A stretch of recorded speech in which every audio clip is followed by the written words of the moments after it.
একটি রাষ্ট্র সমাজ বা প্রতিষ্ঠানের জন্য কার্যকর নেতৃত্বের মূল দিক নির্দেশনা।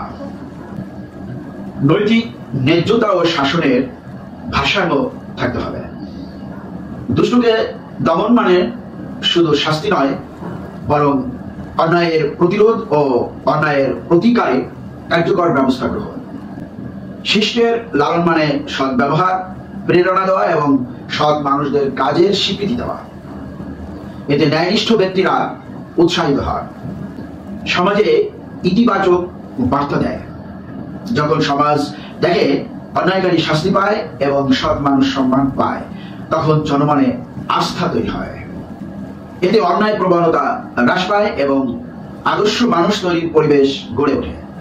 চলমান চর্চায় চিত্র ভিন্ন হয়ে থাকে।